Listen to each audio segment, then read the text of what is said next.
All right, a pleasant good morning to you coming from Tony'sPicks.com. This is Ramon Scott, and welcome to Night Moves here for Sunday, December 21st. We're going to have a pretty big day here. I don't know if we can top the action from yesterday. We'll get plenty of games and try to do it as we get ready for the show here on Sunday. Thanks for joining me. We're going to preview all these NFL games. We got NBA, NHL, college basketball as well. What a night last night. I don't know if we're still over what we saw and what happened on Saturday. I mean, especially when it comes to the NFL and maybe even a little bit of in the college football playoff. But what about the Bears pulling off that incredible 22-16 win in overtime? They went for it. They went for the big ball. Ask the question. I mean, I cringe when we get the how do you feel? Why did you go for? No problem. I love it. Going for that big ball. Just ask them, why did you guys go for that big? You were crushing them, running it down their throat, could have ran it in there. It was a windy night for sure to kick those field goals. I mean, Santos, he's not exactly Mr. Strong of foot, and he was able to bend a few in there. I thought the kickers looked great in that win, but asked the right questions there.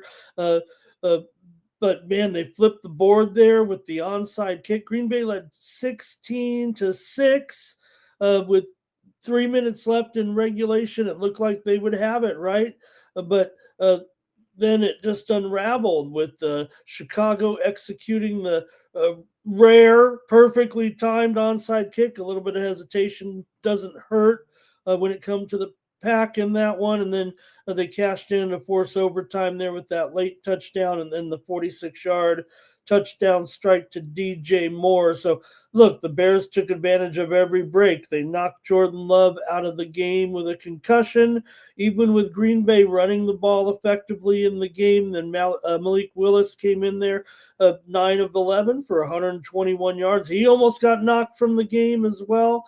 The momentum just never returned to the Packers. And though, look, they lost their sideline heaters, right? Well, the Packers, the Bears sideline heaters kept working, and the Packers did work through the moment, but the Bears needed every single way they could get it. I mean, they had 10 penalties for 105 yards, but now they're 1.5 games clear in the NFC North with 2 weeks left. So massive shift there, especially for futures bettors, because the Packers are going to have to play from behind, uphill climb when it comes to the postseason. And the Bears, man, I thought my Chargers were cheap shot artists, but the Bears are pretty good too. And but meanwhile, in Washington, the Eagles handled the Commanders 29-18. Cashed those tickets with authority. Philadelphia clinched the NFC East for the second straight season. That's a big deal, right? It hasn't happened in 21 years. So it was domination for the Eagles. 207 yards on the ground, outgained them by 160 yards, and only 9 third downs all game. So Washington continues to be an auto fade. 2-7 ATS in their last 9. All they could do was pick a fight at the end of that one, and their 12-win season is long in the distance now, and Philadelphia owns these guys anyways. 13 of the last 16. We did have the winner in the Packers-Bears under here last night. Say hello to everyone in the chat. Get moving with the show. Thank you for waiting for me here. Just a big card, man. I'm trying to get it all ready, so we have some decent previews anyways. Jimmy Chushu, hello. Viral Industries is here as well.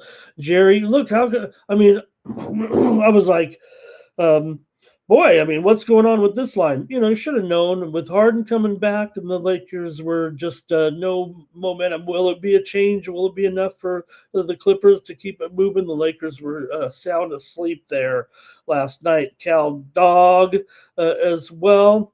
Ron Jeff in the chat, thank you for being here. Mr. Wesker is ready to roll. Mr. Weskers, how much did Mr. Weskers get paid on the Draymond ejection? I mean, it's always Draymond, isn't it? It's always you, man. It's not us. Okay, it's not the rest of the world. We're out to get you. Uh, Dobbs. Look, these guys, the Packers were just as unlucky as you can get. You look at NFL conspiracy theorists. I mean, between the Seattle game and the Bears game, I mean, they're having a field day this week. And yeah, I was a little steamed for sure. They're almost in the result there.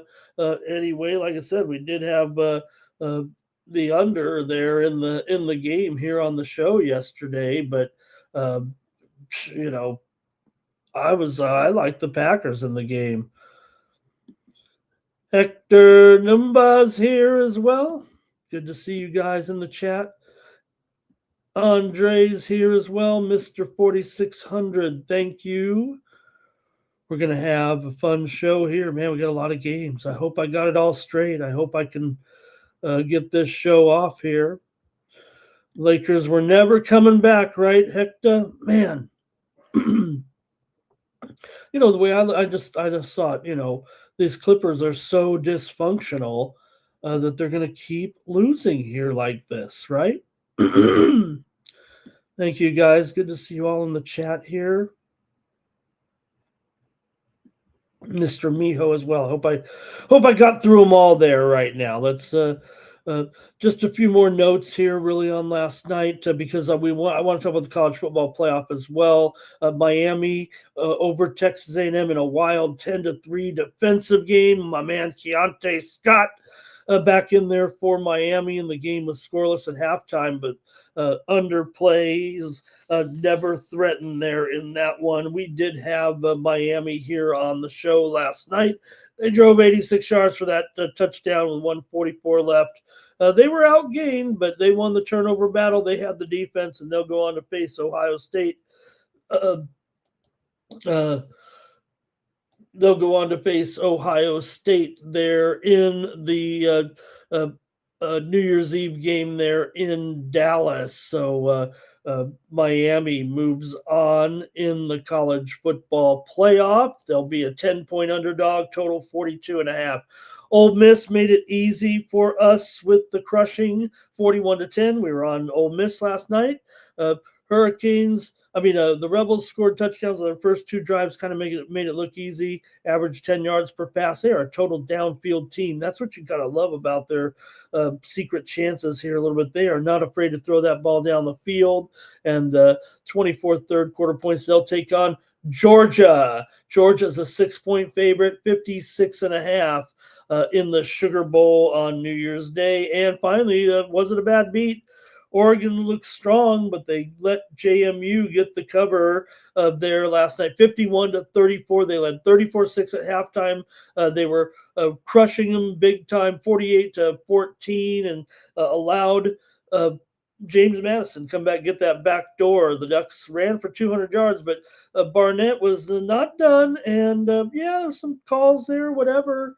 Oregon will face Texas Tech. Oregon's a 1-point favorite, total 52.5 in those other three college football games there. Okay.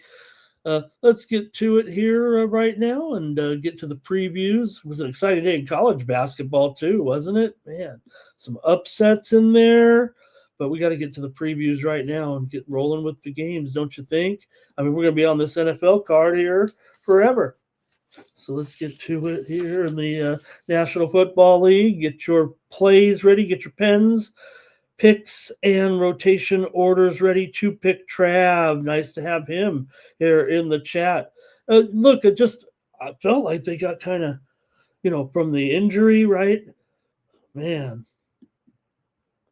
Reed, yeah, threw that pick there at the end of the game. Amazing, they couldn't move. The offenses couldn't move the game ball, but in the last 2 minutes, they both kind of went down the field. All right, let's get to it. Says Andre, I'm ready. And let's get going here.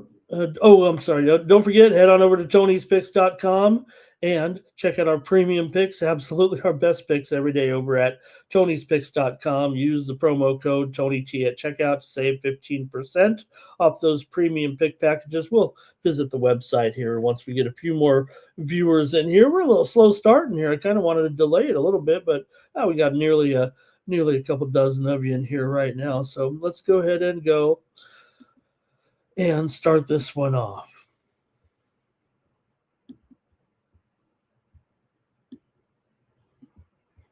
All right, the Buffalo Bills are going to take on the Cleveland Browns here. NFL action for Sunday. Buffalo just keeps winning. They keep getting enough points to get these wins.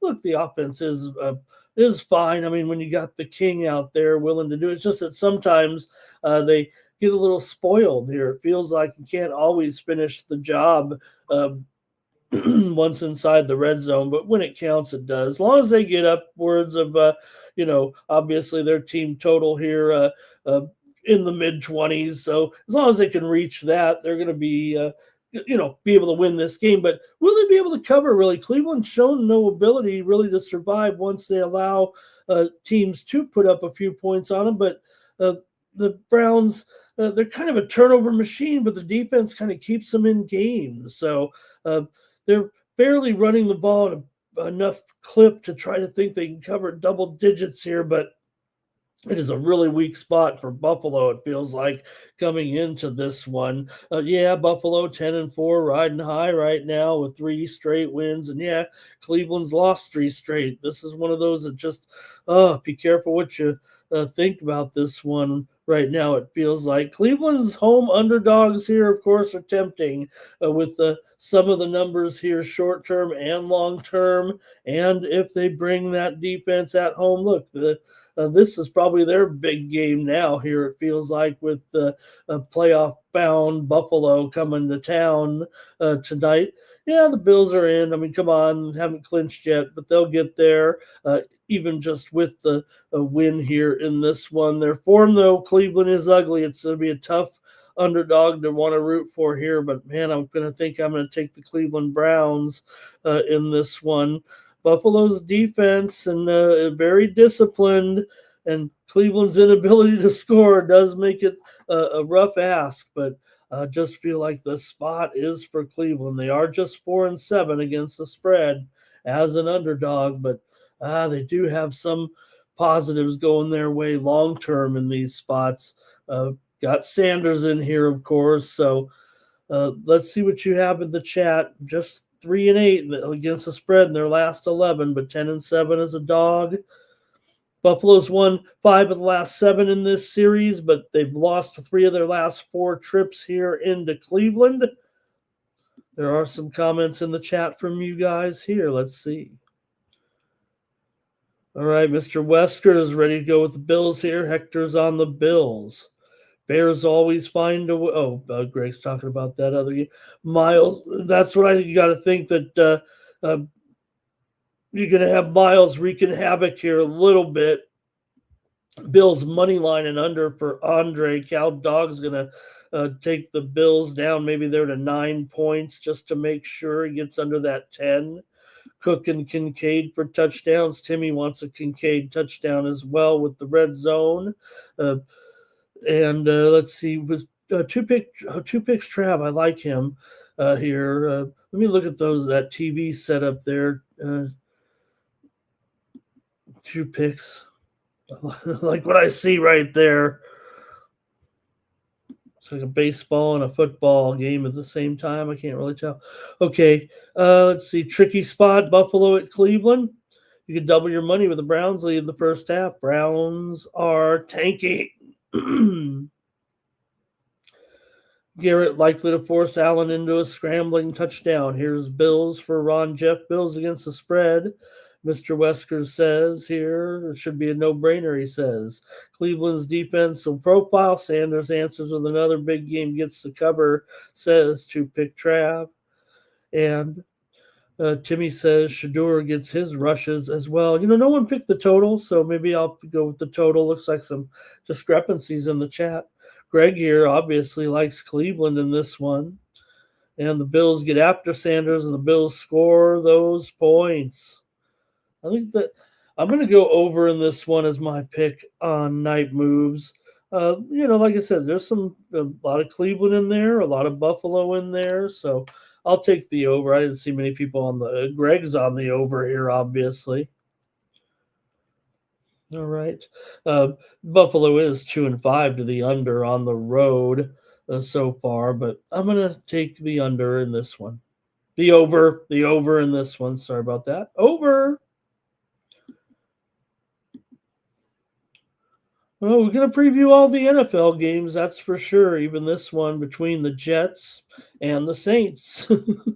Try to find some positives here with these guys. The Jets continue to spiral. They've lost 4 of their last 5 with blowout losses kind of mounting up here a little bit now all of a sudden, in a turnover margin that has really put them in some of the bottom categories all over the place. And now they've got an undrafted rookie quarterback here on the road. Look, he looked better. He looked this much better than a undrafted rookie quarterback, but against the Saints defense that look, this is a tough situation. Saints come in here having won 2 straight right now, and they're licking their chops. Look at how that spread went up to 6.5 here. Probably for a reason, it feels like for me, especially going up with a team here 0-9 when they can't put up any points here. Talking about the Jets in a poor offensive run here for sure. New Orleans hasn't been explosive necessarily, but they've stabilized their season a little bit considering they were 1-8. They're 3-2 in the last 5. And, they're kind of playing some tough, hard-nosed football here. So I think that's 6.5. I'm probably interested in going with New Orleans here to blow them out. I think that 2-point move here on New Orleans, it's going to be tough to, want to consider it because of that late move in the point spread. But I think there's going to be limited possessions here. If the Jets make any mistakes at all, the Saints can capitalize. Let's see if there's anything in the chat with you guys in this one. Interconference game here, Jets and Saints. All right, Saints for Mr. Weskers. And Jets and under for Andre. And let's see here. Hector says, yeah, we got Brady Cook and Tyler Shuck in this one. But probably shouldn't even spend too much time on it. But here's Cal Dog on the Jets. Shuck touchdown for Timmy Two Shoe. Maybe Dart in his game as well. And let's see. Third stringer on the Jets not ready. Jets points and under for Andre. Saints cover. Jets tanking for better quarterback here. And let's see. Any other in this one? 2 picks. Trav. Saints could pick up young quarterback, makes the plays, scored TDs, and they cover. I'm going to take the Saints in this one to cover 6.5 points against the Jets. Battle of cellar-dwelling teams here pretty much in this one. And we got another one coming up here. 2 teams not going anywhere with the Vikings taking on the Giants here on the road. Vikings by 2.5, 43.5. Of course, the Vikings have won a couple games in a row here all of a sudden. Wins over Washington and Dallas. That's okay. They won them and they covered. So Giants have failed in their last 2 games coming into this one. So you're still going to lay some points on the road with these guys. The Giants did look pretty bad there. And KOC continues to get these guys up, even though they're out of the playoff picture right now. It's kind of the theme with this Vikings team under O'Connell. They really are streaky. The losing streaks do them in, and then the winning streaks come in. And they've obviously been better than this right now that they're not going to the postseason. But look, they found their offense, cut down their margin for error a little bit with McCarthy. The Giants are in full disarray. Yeah, basically the coaching upheaval this season and an 8-game losing streak. And they continue to kind of leak points late in the game as well. So it's going to be tough if you want to try to get on the Giants, it feels like here right now. Giants are 7-6 against the spread as underdogs, but they haven't been covering here of late. These teams are kind of going over here. Giants 4-2 to the over at home. Vikings 4-2 to the over on the road. Minnesota's road favorite profile is strong against the spread, and New York's inability to do anything late, it feels like, on offense, I think kind of gives a Vikings an edge here, but I'll probably look to the total in this one. I think 43 is low for me, 43.5. I'm going to go over with the Vikings and the Giants here. Maybe I'll reevaluate the side a little bit, but feels like the Vikings are playing a little bit of ball here late. Maybe on the road it will be tough for a bad team to cover points on the road. But let's see what we have in the chat in this one.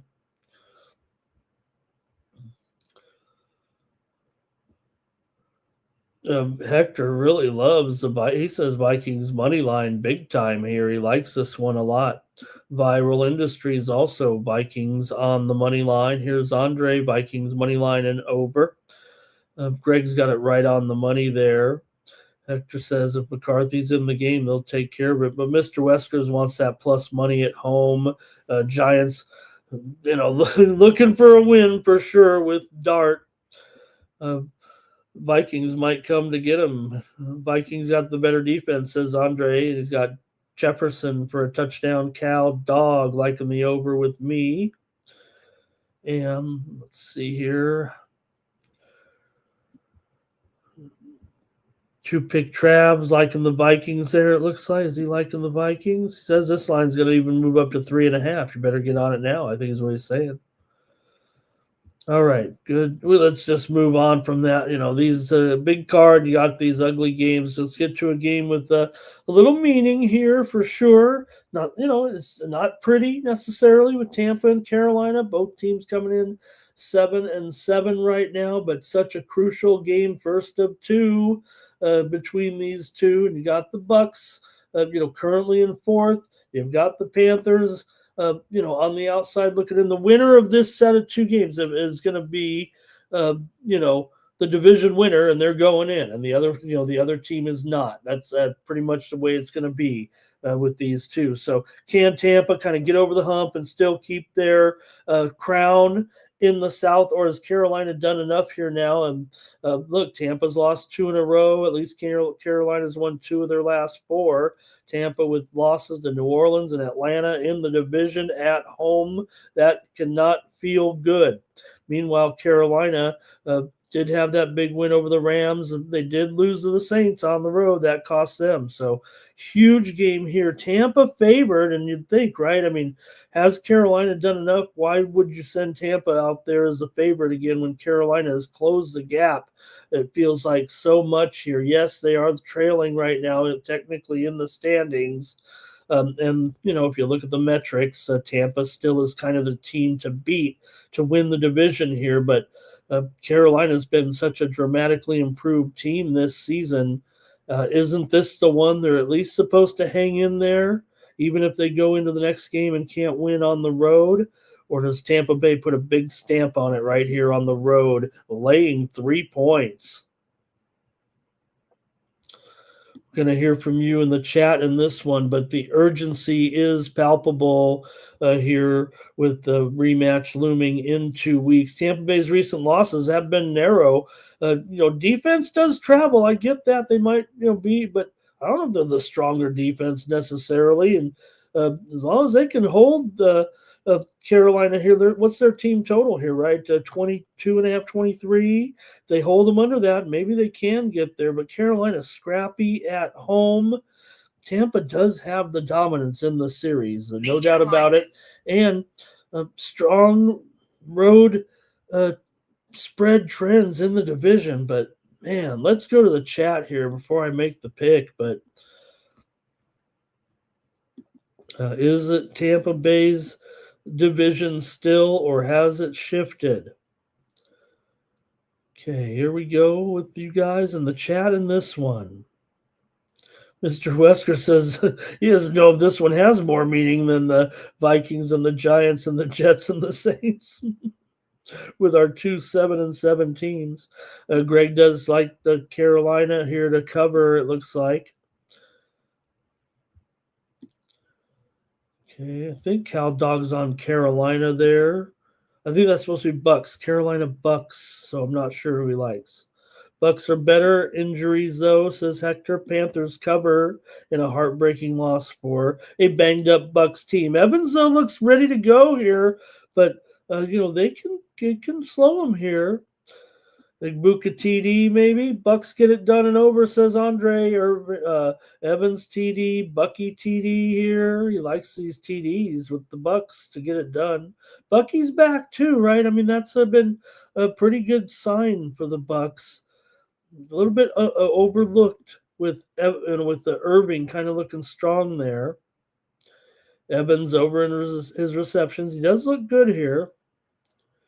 Trav says good dog to catch Tampa. The offense is falling apart. Bryce Young is waking up, showing he dramatically improved for Young this season, getting good coaching from Canales. And look, the Buccaneers, they've definitely been giving some away here. They played some tough teams, though, too. They lost to the Rams and to Buffalo here, but Bryce Young isn't, if you had another option, you'd probably move on, but okay, Mr. Wesker says that maybe the Bucks will be fired up. The Bucks they're still banged up for sure, but they do have some healthy guys. They've been getting some players back. The skill players have been coming back. The O-line still having some issues, right? I think Hector likes it over. Greg says Tampa win, Carolina covers. Panthers cover here for Greg and for Viral. And let's see, maybe Mayfield over down there. All right, I'm obviously on the Panthers here in this one. Doesn't mean the Buccaneers can't come back in that next game, right? All they have to do is basically, to me, win one of the two games is what it looks like, right? Because you got basically, even if the Panthers win this game, they're only still 40%. So Buccaneers will still be, I think, in a little bit of control with one of the two wins. I think Carolina depends, because the Lions are in the mix a little bit as well. So there could be basically, though, you got the Packers sitting in 7th right now. They're the team on the true bubble. So, okay, Carolina could win. I'm taking Carolina in this one. I think the Sharps are on the Bucks, so in that game. All right, two more non-playoff teams, believe it or not. The Chiefs taking on the Titans here. Man, it fell apart quickly here for the Chiefs, but don't give up on the Chiefs necessarily after this, right? Remember, Tom Brady won 3 Super Bowls, tore his ACL, came back and won 3 more Super Bowls with the Patriots and another one with the Bucks. So Mahomes isn't done. The Chiefs aren't done. They're done this year. But maybe this is a Tennessee spot because of that, right? It does feel like the Titans, as difficult as it has been this season, they are getting a couple of points here. KC will not be explosive here at all. They're probably still an extremely reliable defense, but especially on the against the run here, Pollard, though, has been strong of late. But the Chiefs games are kind of turning into fist fights here a little bit, or rock fights maybe. This one's going to be a pretty low scoring game. Feels like an ugly game here. Tennessee continues to lose at home. Doesn't really have any offensive consistency with Ward, but they're probably going to be in a good position here to be able to be competitive, I would think. Chiefs do have recent team total unders, and we've been hitting these unders big time with the Chiefs even before this, but they're going to be really hard pressed in this one with probably a slow, methodical game with these teams just trying to figure out how to move the ball with Minshew in there. So not many comments here maybe in this one, but we'll see if Minshew can get it moving here a little bit for Kansas City. This one's going to be pretty tough for the Chiefs here on the road with Rico in there at quarterback. All right, here we go and do the chat and see what you got here with the Chiefs and the Titans.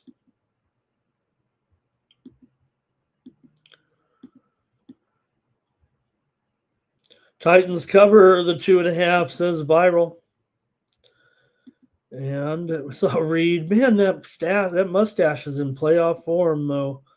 Chiefs and under for Andre. Chiefs have the pride and the talent. Yeah. Do they have the motivation? It's tough it's tougher for the teams with expectations, I think. Points over for Hector. He says Cam Ward is the factor. He says Minshew is decent. Okay, Casey's going to use Pacheco, get these skill players going. Hector says he likes Minshew for 3 touchdowns. I'll light these guys up. I mean, why even? They don't even need Mahomes. They would have benched him for this one. If Rico gets 3 touchdowns here, we got a story. Gibson here says he's got the Chiefs to roll as well. Cal Dog says this one will go over. I don't know, man. I don't know if it's going over. I'm going to take the under, I think. I'm taking the under as my pick. I want to go with Tennessee, but let me go with the under. See if we can't win these games here on Night Moves.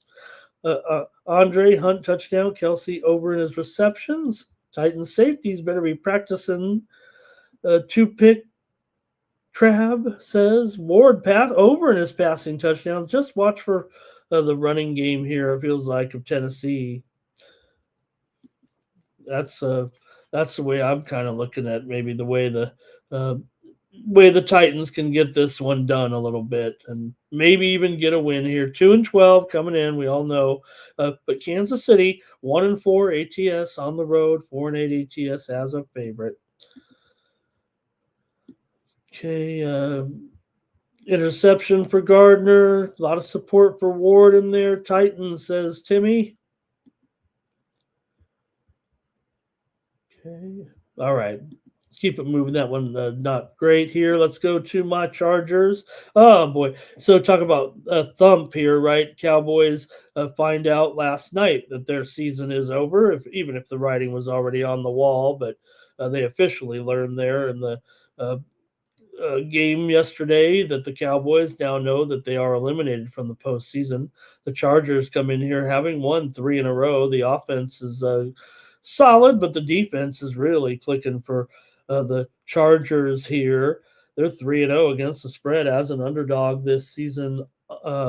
Meanwhile, the Cowboys just 2-5 as a favorite here. Chargers have just a 2-4 ATS record on the road, but the Chargers are winning close games and doing so even though the offense doesn't really look in rhythm. They should have the personnel, it feels like, with their running game a little bit with Hampton now back in the fold. Vidal gives them a little bit of mix, but just give the ball to Hampton. Let this guy work a little bit. Cowboys here, turnovers are their biggest concern, and the Chargers thrive on tight games and forcing turnovers big time. So I think there's a lot of strong trends to the under with the Chargers this season and this defense. I think they might be able to keep these Cowboys down. That total is big, man. 50.5. The Chargers are playing some defense, and their offense isn't necessarily in rhythm. It feels like, right now I'm supposed to be the Charger correspondent here.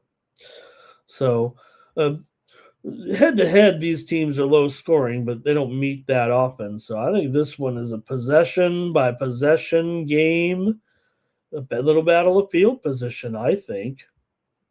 So let's see what you have here. I'm going with the under for sure in this one.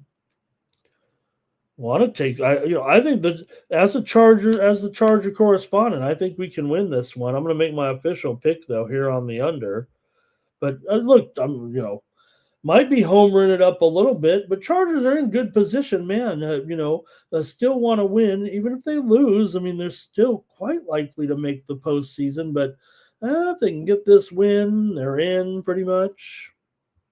And the Cowboys are done. What do they have to play for here? Okay, let's see here. Cowboys money line for Hector. Mr. Westwood doesn't trust Herbert right now, but that hand is getting better. Cowboys. Greg, Cowboys here to cover. Only Andres with the Chargers here. Viral says the Chargers take care of business.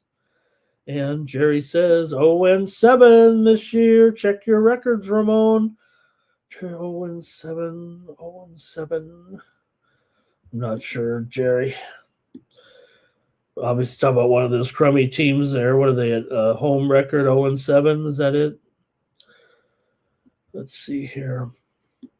Chargers got that good pass defense, right? And they got a chip on their shoulder. Like I said, I think the Chargers are the dirtiest team in the league.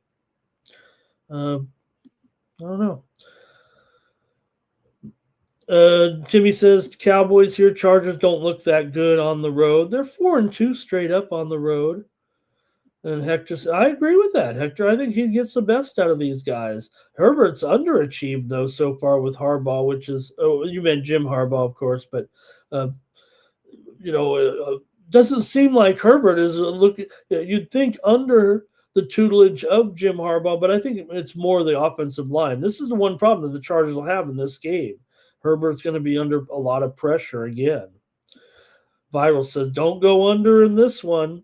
Oh, I am going under. I'll take my lumps if I'm wrong on this. Cowboys are better, just a mess. Yeah. Chargers, if they could have a home field, they might even have a better record. They're 10-4 coming into this game. It hasn't been a tough schedule. Timmy, I'm tired, man. Lads cost me too much. I don't know if I can roll with them here. Chargers played bad against the G-men. Pickens for a touchdown. Timmy, is he going to be even on the, is he going to be awake out there? What is wrong? Pickens is so up and down here right now. Chargers have the better coaching staff. Funny, you think about Schottenheimer of Dallas. His dad once was head coach of the Chargers. They went 14-2, and the Chargers fired him for losing in the playoffs. Chargers run Chargers there, I think, for two big trap. Yeah, Chargers good against cupcake teams. Yeah, I don't know. It's still Dak, still got elite receivers, obviously. Hector says Pickens is a dog. I'd put him in the dog house, is what I would do. This guy takes full games off. Okay. All right. Chargers can keep ball control. Look, Hampton is going to have to, he's looked great when he's in there. I wish he was more of a durable back, but maybe he's not. Okay. Chargers money line for Trav. Okay. We're going to move on. Flournoy. Yeah, that one game, remember they had some injuries and Flournoy kind of went off, but he's been very good. Okay, let's move on here. Boy, I was all fired up about this schedule, and some of these games aren't too great. Look at this one. They got some dogs tomorrow, and I mean ugly games. Cincinnati and Miami, these two teams are done. Joe Burrow, everyone's ready to say, this is, hey, Joe Burrow coming off a bad game. This is where you want to roll with him a little bit, but gosh, maybe Joe's kind of seeing the writing on the wall. The fact of you're in Cincinnati, you learn about what the Bengals are all about. Unfortunately, they're not about winning here, so it gets a little bit depressing. And then you're like, man, is my career going to be wasted here? Meanwhile, Miami makes their quarterback change. Look, they're trying to spin it. Um, maybe it does provide an out here. Maybe you don't want to get Tua killed now, right? So if I don't think Quinn Ewers is better than Tua. Maybe I don't think this one is for the future here necessarily, but I'm not going to trust the Bengals here on the road to cover either. So I don't think this is a very good game at all. And this has a big total of 48.5. Like Quinn Ewers is going to come out here and throw a couple of touchdown passes, maybe. But let's give him a shot. Hey, he was definitely capable in college. So Miami's been playing very, very well. That can't be ignored, right? I mean, everybody's talking about how they were on that little surge until they lost their last week, in a game that meant a little something against Pittsburgh, and it was over. But they were playing well against bad teams, and they don't get much worse than the Bengals. Try to give Burrow a little bit of, comfort there. Sad story with he wouldn't have played well for any team, but that was a bad performance. And who's to say it won't be another tough game here for him on the road? I'm taking the Dolphins plus the points in this one. Okay, here we go with Burrow's offensive line is a disaster. Hector likes Quinn Ewers here. Bengals money line and over for Andrew. There's no doubt this is the game where you're supposed to say these are the games that Joe Burrow comes back and shakes it all off. Gosh, I mean, why would you even have Joe Burrow playing at this point? He's an injury-prone quarterback. He's your franchise quarterback, and he's still going to be your quarterback, I guess. Okay. Higgins TD, Chase TD. Viral says it's ugly. I'm on the Dolphins here in this one. They've had shown life here, and just because of this late season surge, I think my man McDaniel is gonna keep his job. That was a tough way to go down though against the Steelers. All right, not enough going on in there. Miami covers. Bengals will win. Greg has it close. Let's keep it moving here right now with, where are the games involving the teams of, these are all, teams that are out of the playoff picture. A lot of games like that tomorrow. It's concerning. All right. Got Atlanta, though, here on the road. They're done too, so I don't know. It's kind of tough to get up for it on the road when you're a favorite here. They do seem to be. Both defenses are just terrible here right now.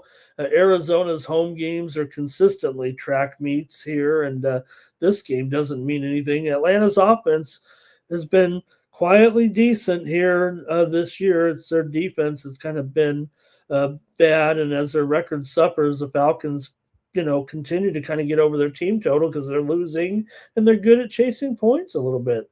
And you give Arizona's defensive collapses, of course. And this one, these guys play a bit here, and it goes over usually when these two teams do meet. So I'm going to go over here with these two, Atlanta and Arizona here. I'm not going to trust Atlanta to cover something necessarily on the road. They should, I would think, be a little, the better team here. Just 5-9, of course, coming in. Arizona 3-11 and on a pretty bad losing streak. So Atlanta should be a little bit better, but Atlanta's 1-5 against the spread as a favorite. Arizona's 1-6 against the spread at home. Which one could lose worse? So apologize for these ugly games. Mr. Wesker's on the cards. McBride will have 15 receptions if they know what they're doing, right? Why couldn't Arizona do it? They've got the best offensive player in the game, right? He's better than Bijan. This guy McBride's had a all-pro season. Wrong team favored, says Greg. Cal Dog likes the over. Hector says over, I think, as well. Falcons money line and over for Andre's got Robinson for a touchdown. And, of course, he likes McBride. Over for Viral. All right. Kick that one to the curb. Now let's get to some important games. Here we still got more to go. The Jaguars are on the road taking on the Broncos in this one. Now we're talking. Got two teams definitely headed to the postseason here. Jaguars haven't clinched yet, but looking pretty solid. Can they come in here? And, a Denver team that, yes, they are 12-2 right now in first place and one game clear of the Patriots, but they do still want to win. And they've been, both these teams bring in a great winning streaks right now. Jacksonville's playing great too. I mean, they're 10-4, playing their best football. They've won 5 straight. The defense and forcing turnovers, it makes up, for that offense that, we can make fun of Lawrence. We can say ATN never lives up to expectations, but they've been beating the teams who they're supposed to beat here right now and riding this winning streak. Beat up the Jets, beat the Colts, remember? Hammered Tennessee. They won it, Arizona, whatever. They covered the spread. Beat my Chargers. They've looked great here. And we know Denver doesn't win. They win the game by 1 point. They win the game by 2 points. They have to win this one by 4 to cover this hook. So Denver wins, but does so narrowly, and their trends kind of, favor the underdogs covering going against the Broncos. They're 2-7 against the spread as a favorite.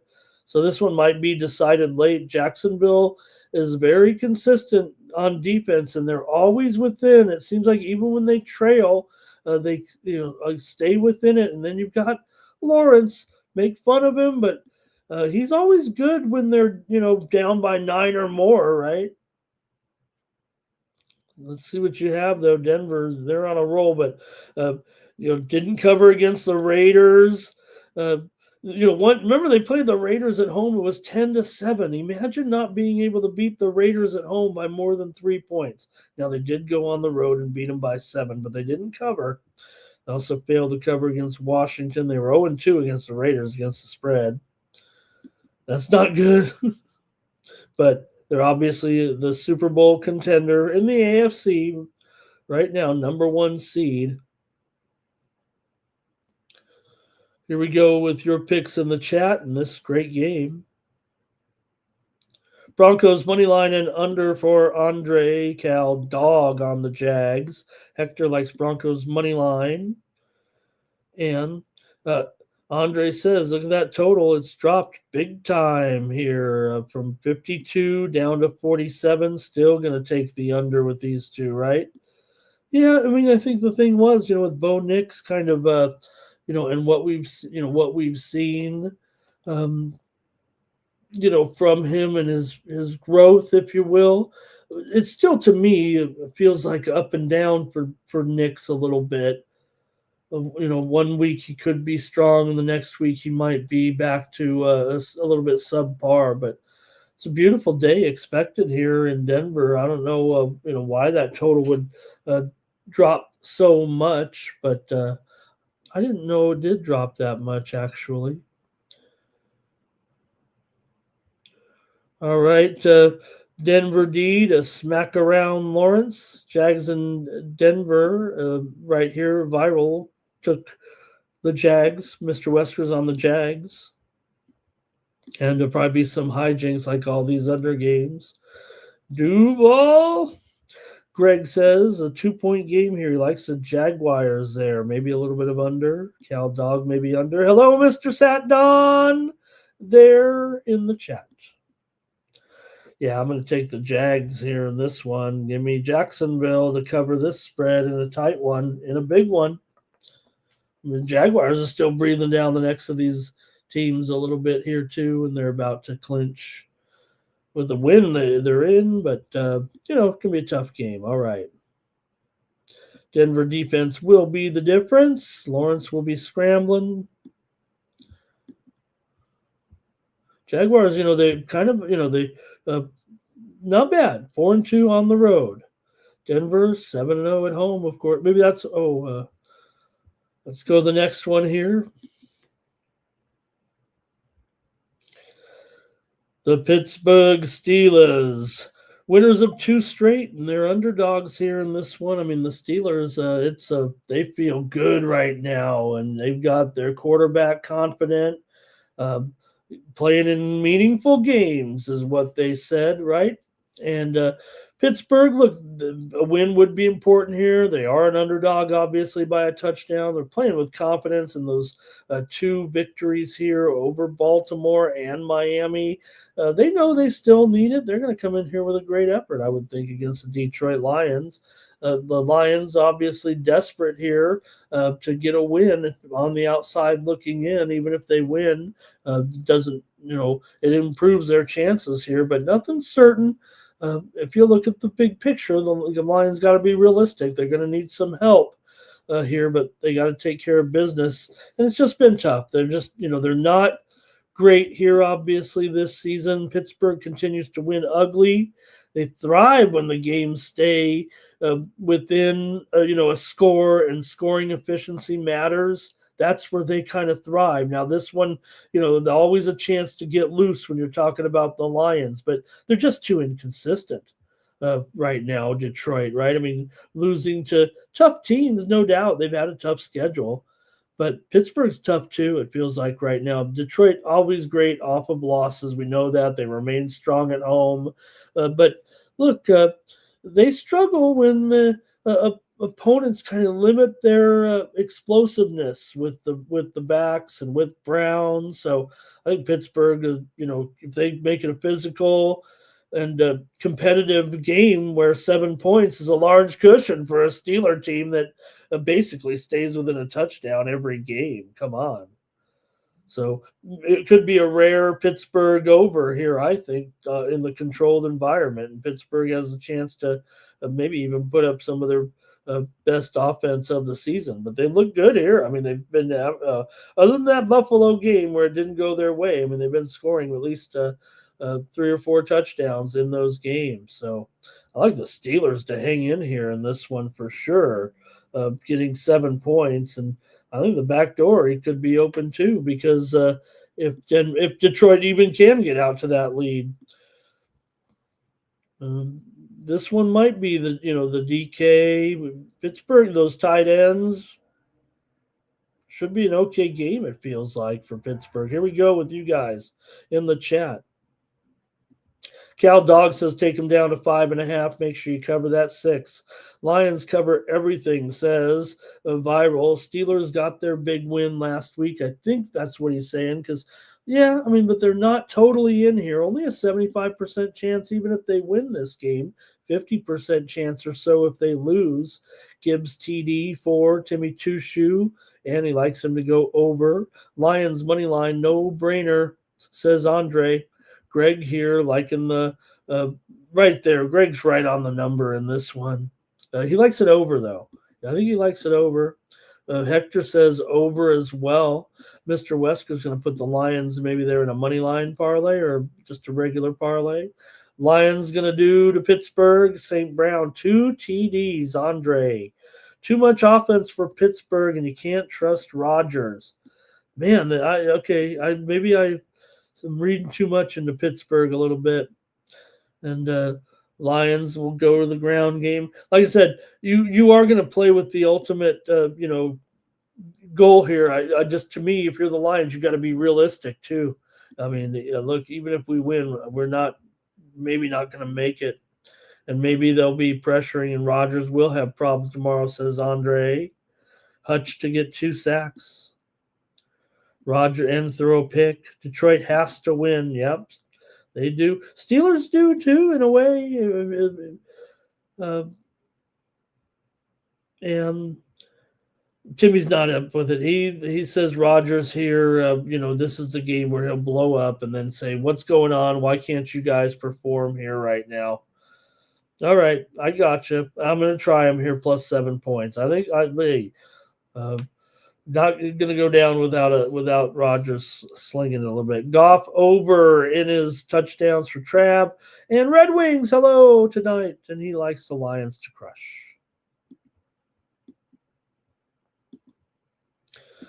Well, we're going back to another Texans. Actually, it's an important game. Look, this is going to clinch it for the Texans here once they win this one convincingly over the Raiders. The Raiders, I mean, are they? What's the Raiders? I mean, their team total here is like what is it, 12 and a half? I mean, they're not going to score 2 touchdowns. That's for sure. They might get shut out here. The Raiders have already put up 2 of the worst offensive performances this season in NFL modern history. Call it since the turn of the century here for the Raiders. And this is a historically bad team right now. Houston has tremendous momentum coming in. They should win this game handily here. We've already seen the Raiders with some real ugly losses here of late. Houston, meanwhile, is on a tear.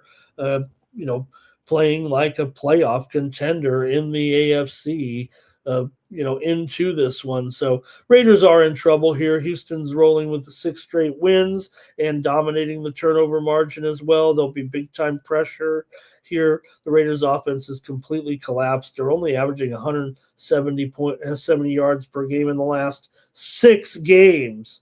So Houston should cover this one easy. They'll likely shut them out here. The Raiders will probably get a touchdown somehow. But I got to take the Texans to roll and get into the playoffs here. They might not make it here just yet if they don't win. Even if they win, but are the Raiders going to score a touchdown? That would be my question here. That after losing against Philadelphia on the road last week, 31-0. I'm going to think it's a blowout here for the Texans. All right. And Mr. Weskers ain't going to lay no 14 points here. Money line for Hector. He says, don't sleep on the Raiders. Oh, no. This Raiders team is historically bad right here. Andre says Texans team total over, full game under. And Greg says 31-7 Houston Cal dog. He likes it 35-3 there.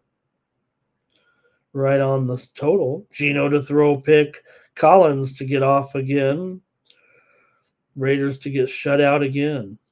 Just take the Raiders money line, says Hector. And Mr. Wesker's ready for some hockey. Hector says points under. All right, I'm not ready for. I've still got a football game to go here. Sunday night football and a big one with the Patriots taking on the Ravens. The Ravens on that playoff bubble. If they win, they're close to 50% now to get in, but they've got to win. And the Patriots are in no matter what, but they're still trying to stay up close there to a top seed here. But see what you got in this one. Patriots and the Ravens. At least the Ravens do have them at home here. New England's road form, though, has been among the best in the league, really actually elite. That's what I like about the Patriots. And, yeah, you know what? I didn't get that big win out of them, so I still like them over Denver in a neutral or at home, but could be tough on the road to go in there and beat them in the playoffs. I still like the Patriots as the best team in the AFC this season over Buffalo here right now and over the Jags or whoever else. But that thought process of mine takes a hit publicly because of the loss to Buffalo and the great performance by Josh Allen. I admit it, how great he is. But that was the one I wanted. For the Patriots, I wanted them to get that win and try to get this number 1 seed, but this is going to be a little bit tougher now. So let's talk about it, though. Like I said, New England, 5-1 ATS on the road, Baltimore 2-6 ATS at home. Patriots defense is doing a fine job keeping teams down, unless you're Josh Allen. Baltimore's wins have come with some problems offensively, even when they've won. but they usually get up to 23, 24 points in these last few games when they've won. But third down's been a problem, and that just plays to the Patriots' strengths, really. I mean, I feel like I still want to ride with the Patriots here, but maybe I can look to the total in this one. I'll see what you guys have in the chat because I think there's going to be some support here for Baltimore because they are on the cusp of being eliminated here with their playoff chances. So if they lose, they still will have a 25% chance or so. But funny that you think these two, but they've had some higher scoring games here of late. For sure. So maybe it'll be, I think it'll probably be high scoring again. I think it actually sets up for points, but I'd rather take a dog in this situation. A lot of comments on this one, of course. Here we go. It was a great game tonight. Mr. Weskers likes the Ravens. Hector likes the Ravens. Red Wings likes the Ravens. Look at this Ravens support. And Andre says Ravens must win. Yeah. They definitely do. Even if they win, I mean, doesn't do anything for them just yet. They'll still be only about 50%. Ravens, everyone's on the Ravens, so I might have to just back off here a little bit of the Ravens. I'll have to go to the total maybe because you guys love the Ravens. Greg loves the Ravens. I mean, I can't go against the great chat all-stars here. Jimmy says, well, does he see the Pats +3 here? Is it going down a little bit? Am I trying to give myself an extra half a point here? Yeah, 3 minus 20, 3.5. Yeah, there it is. Jimmy says Pats +3 at even money there a little bit. Baltimore exposes the Patriots like Buffalo. I don't know. Buffalo right now is one of the top 10-4 right now. They're in the playoffs. They're one of the better teams. The Ravens are 7-7, likely not going to the playoffs. I think there's a big class difference right now. Patriots aren't having a great season, particularly defensively. Viral says Patriots Patriots roll, and he says he likes the Patriots -3.5, maybe. No Chiefs and no Ravens, no Lamar, no Patrick. Patriots overrated and overvalued. Patriots are 9-5 against the spread this season. They've been underrated most of the season, I would say. I don't know how you look at it. I use the spread as a kind of the determining factor there. Yeah, the Ravens are the favorites here by 3.5. Jermaine, hi Jermaine. He's got the under. Okay, I'm surprised that Jermaine would be on the under because man, I think I like the over here, but we'll be close, says Hector. Yeah. Oh, okay, you guys. Yeah, I'm sorry, you guys. I see what you're talking about now. So you guys were getting all making fun of me. Hopefully I was describing it right the whole time. I mean, I know who's favored in the game. That's why I like the Patriots plus the points. I knew you guys would never listen to me. You just look at the spread and make your comments. Nobody listens to old Ramon. All right. Well, now that I've fixed it, I got to leave it up here for a second for our little videos. But Baltimore 5-3 to the over at home, 7-5 to the over as a favorite. I know you guys like the Ravens a lot here, so I'm going to go with the over on Sunday Night Football. But just know I'm on the Patriots bandwagon still, and plenty of room here. Who is Tony? It's a great question, Gray. It's a great question, Viral, but tune in here on this channel at 9:30 Eastern, 6:30 a.m. Pacific, and you'll meet Tony. All right, Patriots are too efficient for the Ravens right now. And all right, yep, and we fixed it in real time, Jimmy. That's it for the NFL card. Thank you, you guys. Great job. Here, let's go to NBA. It's a big day of sports. I mean, yeah, Saturday was big, but it's still a big day of sports betting action here on Sunday in all the sports, huh? They said, hold my coffee. All right, here we go. Let's go to the NBA here. I got to fold my notes over. There's so many notes. And we'll look at them all, even if there's a couple of not so great games. Started off here with Bulls and Hawks, 3:40 Eastern, 12:40 Pacific. Hawks favored in this one by 4. Total just 247. Maybe it's gone down here a little bit to 246 and a half or 246. Hawks come in here 15 and 14. The Bulls are 12 and 15, but it's the Bulls that won a couple in a row just when they were starting to spiral a little bit with that poor streak. It felt like they started to come through a little bit here with a couple of wins right now. But Chicago's still on a 4-10 ATS run. And, Atlanta's had some recent struggles as well. They've lost 2 straight, but maybe at home they could be okay. They're still 4-8 against the spread at home, and Chicago definitely sliding here a little bit. Just 5-9 straight up on the road. Atlanta is 8-6 straight up as a favorite. Chicago's been a great underdog. There's no doubt about it. I mean, they are 10-3 ATS this season. It's been as a favorite where they've really struggled right now.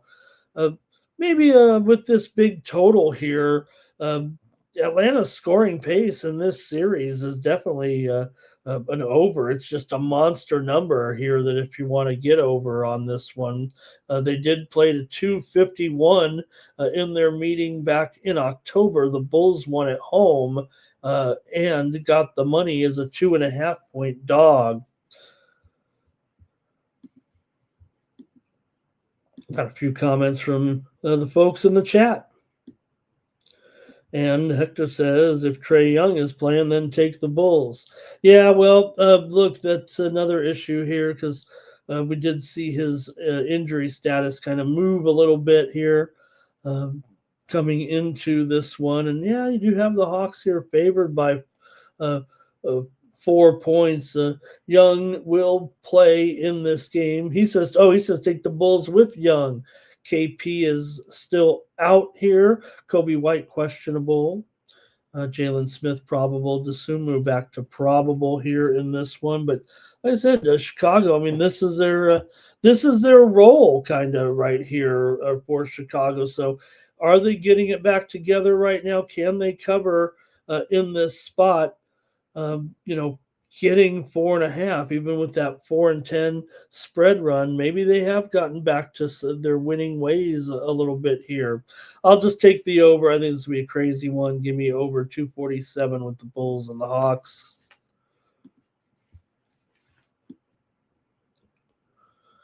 Bull, not a lot of talk there. Greg here, he likes the Bulls as well. Viral says, yep, Young is in. Mr. Wesker's on the Hawks. Hawks can't win with Trae, says Andre under for Cal Dog.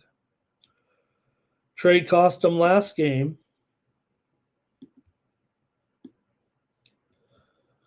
And let's see, Hawks are better without him, but he's in. Will he get traded? Timmy and I are going to go with the over. Jermaine says under for Johnson on his points prop. Raptors are going to take on the Brooklyn Nets. Toronto comes in here, winners of 2 of 3. They did lose last time out to Boston, got crushed. Brooklyn, meanwhile, they've won a couple of games here recently over New Orleans and Milwaukee and gotten themselves up to 7 wins. But Toronto, much the better team here, still favored 3.5 on the road only. Total here 219 between these two. And I don't know. I mean, Toronto 2-9 ATS here in their last 11 games, so they kind of own the series against these guys, but they're not looking that great here of late. Toronto has uh, uh, won number of games in a row in this series, no doubt about it. But they're not that great here against the spread right now. Now they are 8-6 against the spread on the road, 7-11 against the spread as a favorite. There's not a lot of positive trends with Brooklyn at all, ATS, but they're 12-14 overall ATS. And they're a dog here a little bit. Maybe this will be the way to go, but uh, this one should be probably a low scoring game. Brooklyn has some extreme unders at home right now. They're 5-9 to the under overall. Toronto is 6-12 to the under as a favorite. So both these teams are definitely trending under here of late. Several in a row for Toronto right now, and Brooklyn went under in each of their last two games. So I'll take the under here. I kind of want to take this dog, but I'll take the under between Toronto and Brooklyn here on night moves.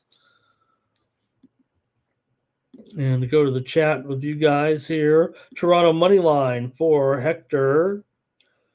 Greg here, he likes it way over. Greg's got an over for sure in this one. All right, Mr. Wesker says Toronto to cover here on the road. Okay, two-pick Trav kind of going with the Toronto there. Here's Porter Jr. under. Nets of the points, says Andre. I think I'm kind of with that. Viral here. I'm probably going to try him.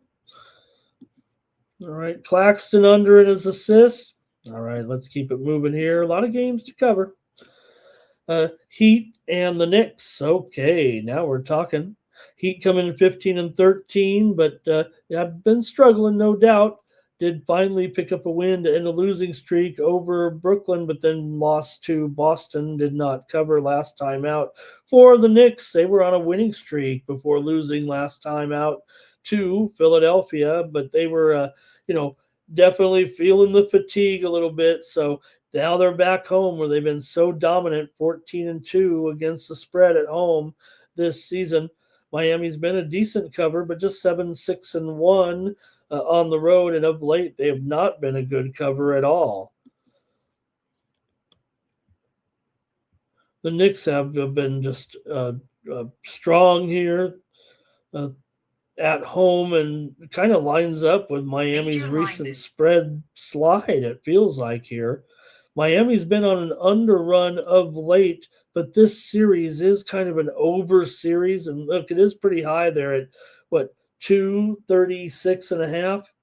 That's going to be in jeopardy here. That's a high total to want to get involved with, maybe with these two, especially with the Knicks having some unders here lately. But the series total might kind of carry this one over. I'm just going to lay it here with the Knicks and that incredible spread record at home, 14-2. I'm going to take them to keep it going here right now at -7.5 or maybe even 8. Now we're seeing. And what do we got here in the chat?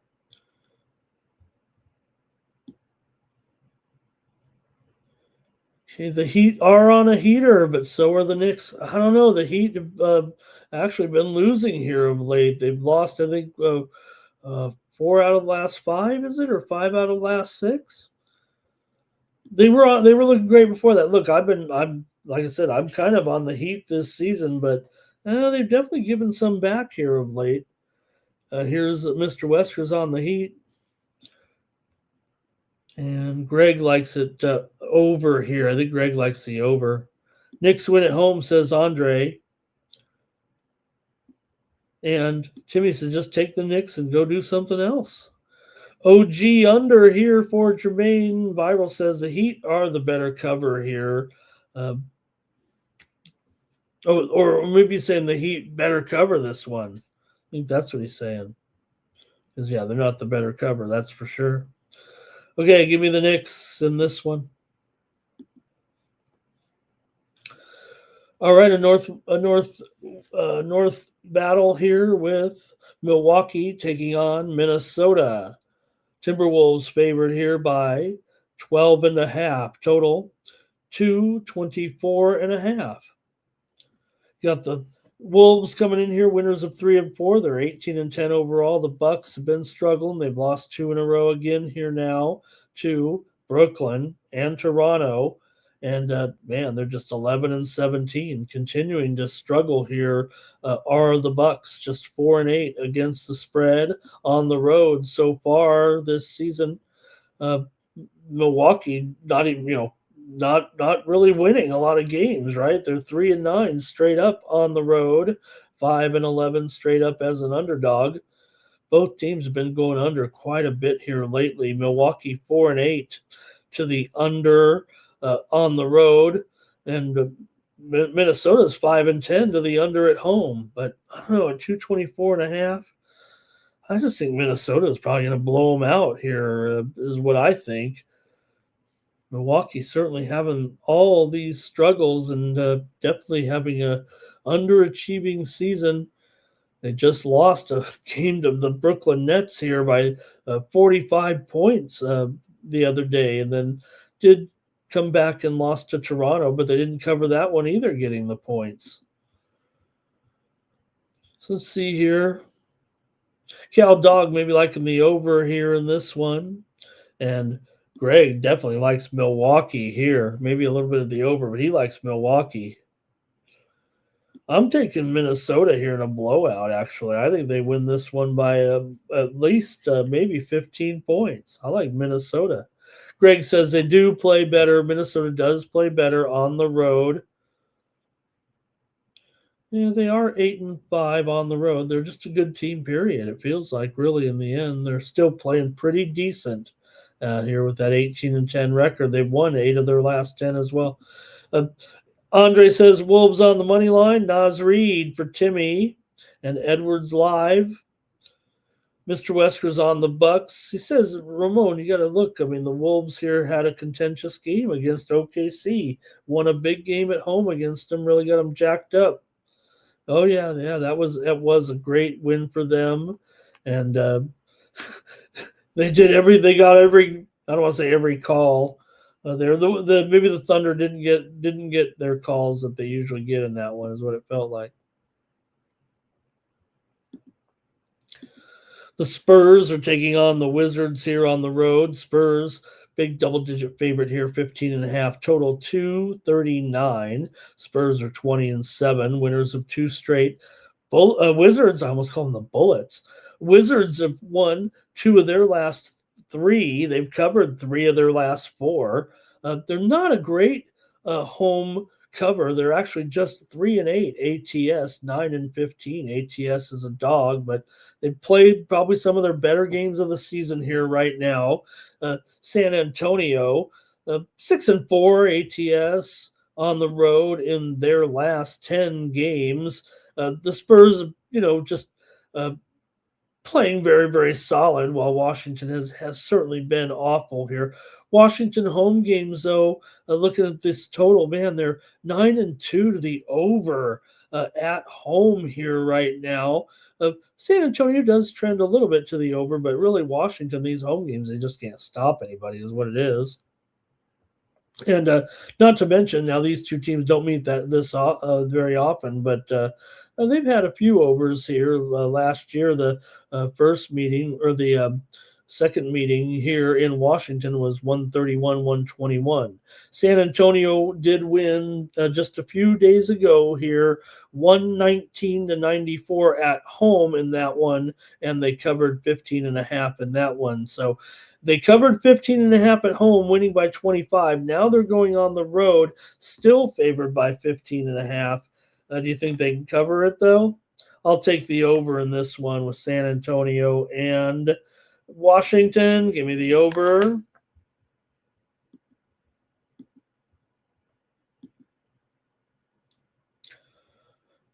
All right. Let's see. DiVincenzo, let me see here. Took the over there for viral. Going over. And Greg says he likes the Spurs here to get the money. Timmy says Fox to perk up a little bit. How about a little teaser parlay for Cal Dog? Hey, I never mind a little basketball teaser. Don't listen to you'd be surprised what tools professionals use. You think they don't do it, but they do it.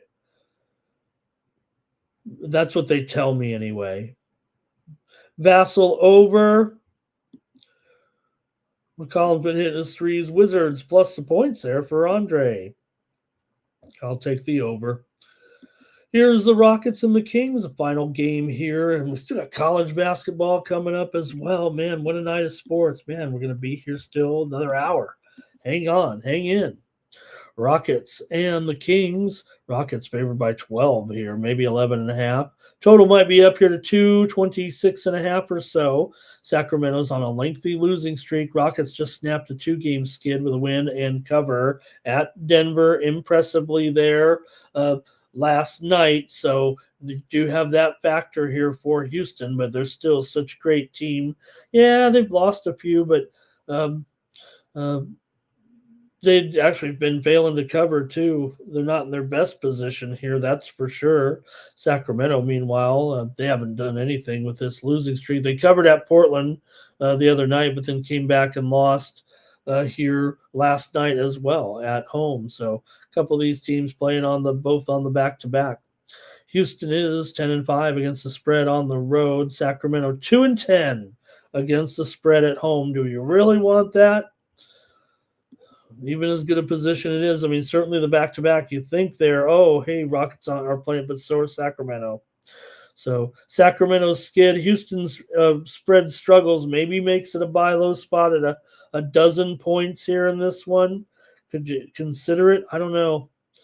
Houston's been going over. The series history is kind of over as well. Houston 10-5 to the over on the road, 14-9 to the over as a favorite. Sacramento's definitely an under team right now, under in 7 of their last 10. But and this series, let's see, they just played 2.5 weeks ago, 121-95. That was an under. Houston got the win and the cover by 15 there. All right, this one's tough. Last game here, Houston and Sac. Let's go to the chat. Then we're going to do some college basketball here. Man. Okay, Rockets against the spread for Mr. Weskers. Kings money line for Timmy. Spurs win, don't cover, Andre. Rockets win and don't cover for Andre. Wait a minute. Andre's that was the other game. I messed up. Cal Dog on the over. Viral is laying it with Houston.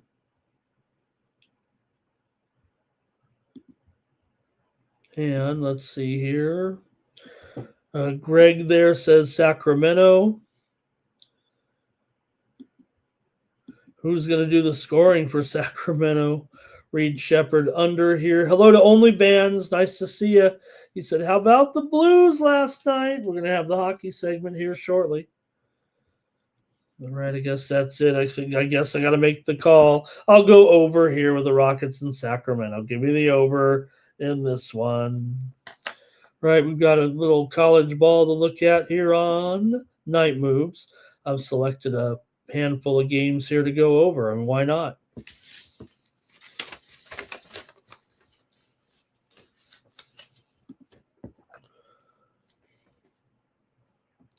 The Pittsburgh Panthers are going to take on the Penn State Nittany Lions. This one's in Hershey, Pennsylvania.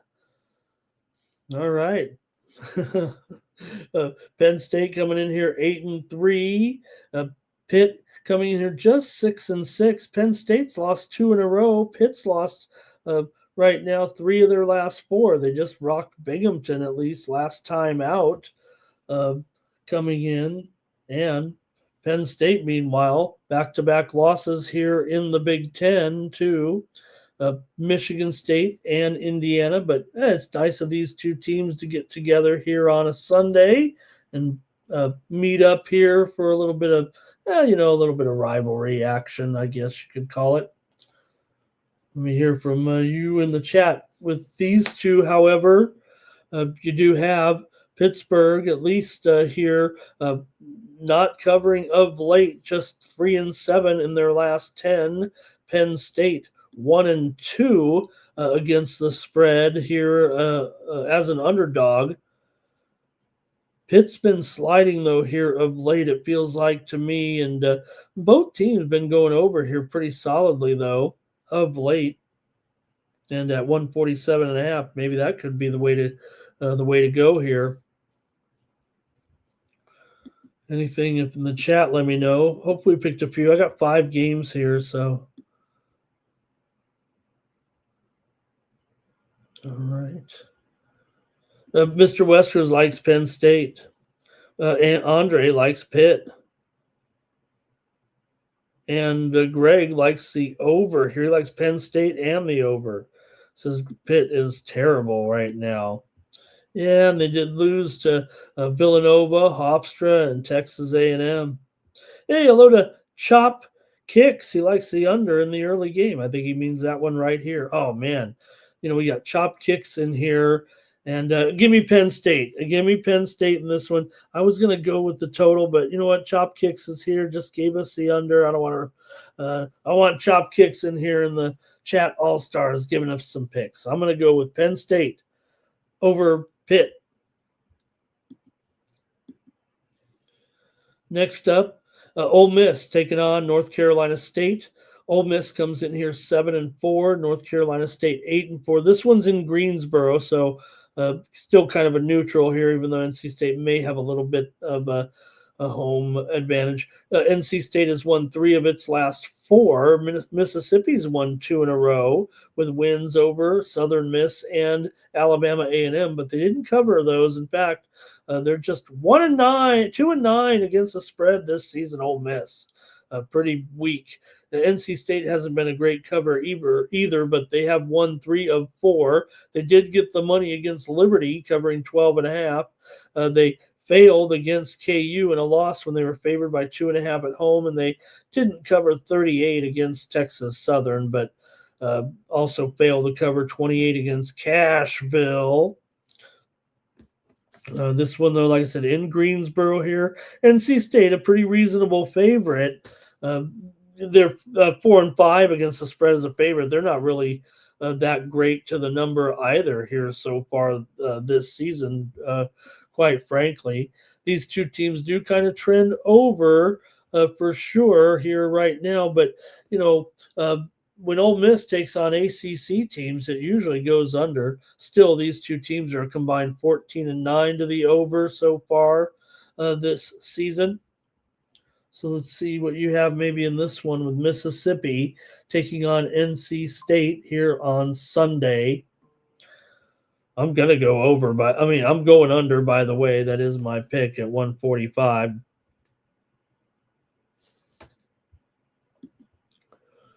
All right, here we go. Cal Dog liking NC State. Chop Kicks likes NC State to roll.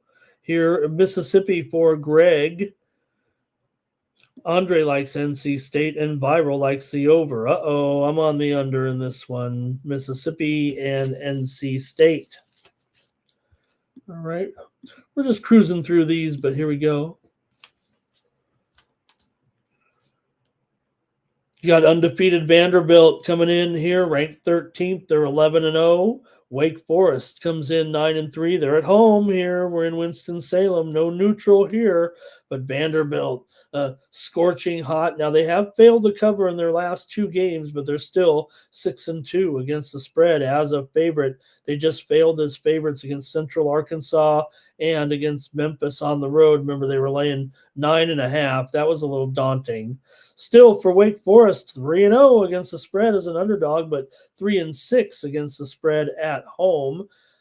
Vanderbilt is 3-1 to the over on the road. See if you guys have any interest in this one with Vandy and Wake. Wake, just kind of dominant recently at home against the spread, but have given a few up here for sure so far. 6 failures at home against the spread. They just failed laying 25 to Longwood in a 3-point win. They also failed laying 17.5 to Northeastern in a 13-point win here. But maybe, just maybe, because of the fact that they are a home dog here, maybe against this undefeated team, maybe that will help them out. Like I said, they are perfect as an underdog ATS so far. I think if you look at maybe here, that's a big total, man. I get it, man. Vanderbilt's had some high scores here, but I think it's a pretty good game. I might take the total. Let's see what you have in the chat. All right. Bandy are big and good, Timmy says. Dandy Bandy, buy it down. Lay 3.5, says Cow Dog. Wake Forest here for Greg. Maybe he likes it over as well. Wake for Andre. Wake for Mr. Westeros. Timmy Two Shoes likes Bandy. Andre takes the points. Greg says Wake in the over. And the Viral likes, man, you guys like it. All right, well, I'm going to have to stick to my under here in this one with Bandy and Wake. I've got it under 159.5. But, interesting, getting points at home with Wake where they can be dominant against the spread, especially when getting points. I know it hasn't worked out this year, but that's maybe because Wake's been laying some big points to some non-conference teams. Now they're getting in here as a dog. So I'll just take the total right now under. Only Band says Bandy money line at home. Bandy's better at home. All right. Cincinnati and Clemson. This one's in Greenville. So, yeah, it's still Clemson country here, but Cincinnati comes in. They're getting 6 points to the Tigers here in this one. This one's at 3 Eastern and noon Pacific. Got Clemson coming in here at 9-3 right now. Cincinnati 7-4. Clemson has won 2 straight winners over Mercer and South Carolina, but they didn't cover. They were laying big numbers there. Cincinnati comes in off of a blowout win over, I think it was it Alcorn?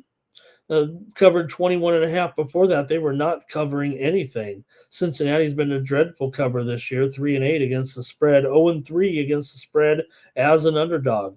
Clemson, meanwhile, 6-6 ATS, 4-6 ATS as a favorite coming into this one. Cincinnati's been an under for sure, 3-8 to the under so far this season. Take a pick if you want in the chat here in this one. Clemson pretty consistent here, even when favored, but it seems like every year with these two teams, especially, just lower scoring games here. Let's see what you got in the chat. Okay, Cincy for Timmy Two Shoe, and let's see here. I think under for Chop Kicks.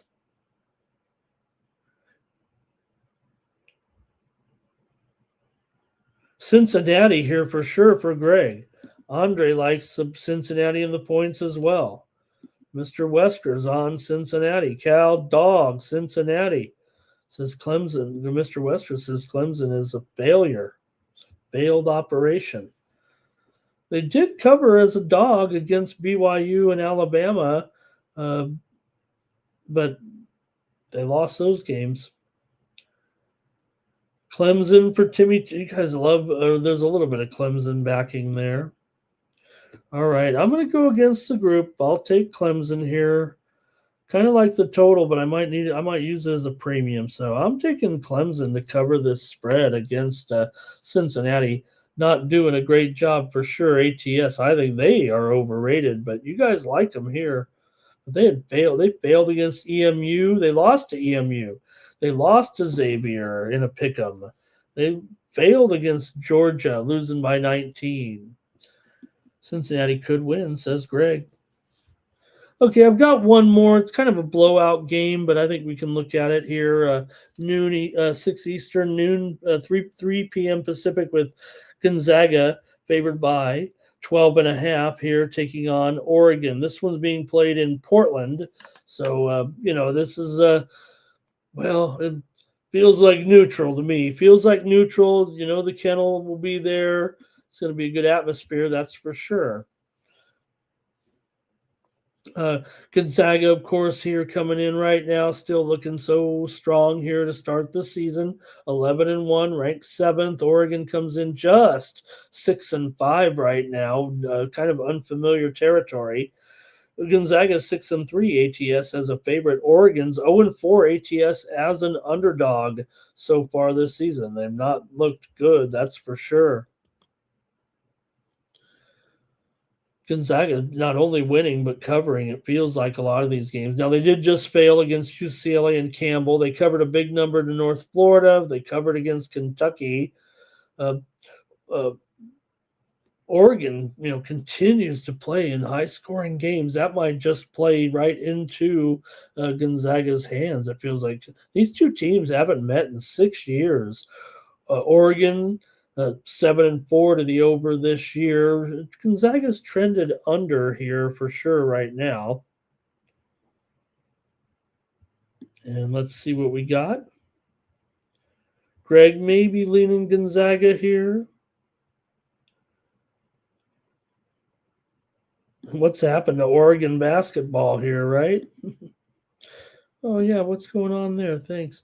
They have these delay here and it pops off the screen or something. I don't know. Maybe that was me.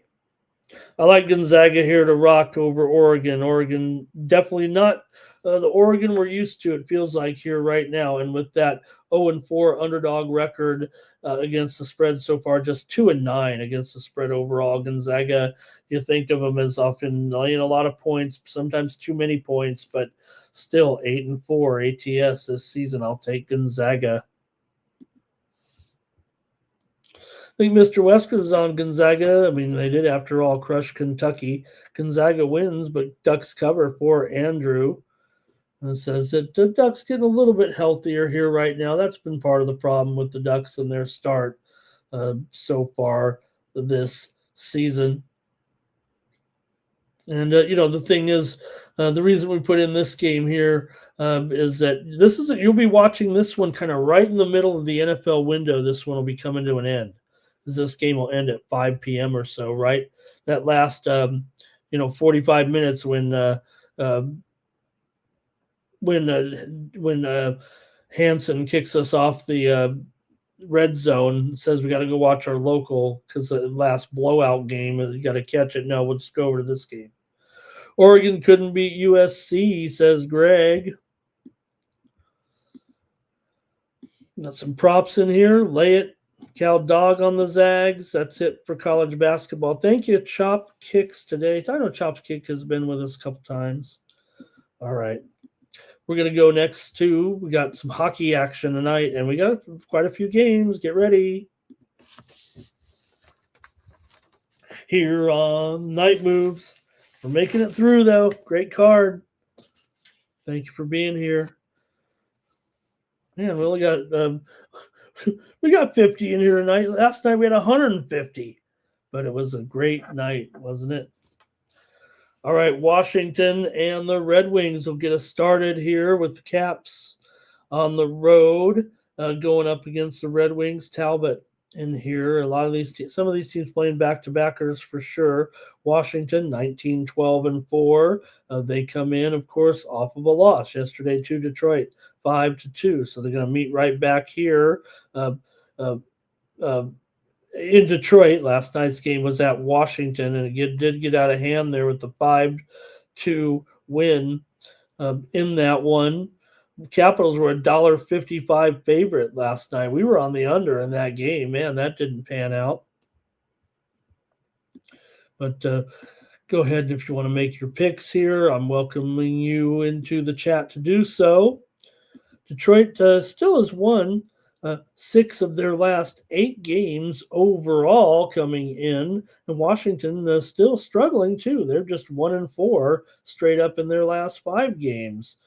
I think there's reason to think that, there were 7 goals yesterday, but still, I think it feels like under. I know I got burned there, so maybe also a lot of these games, a lot of competitive lines here, it feels like tonight, near pick'ems a little bit.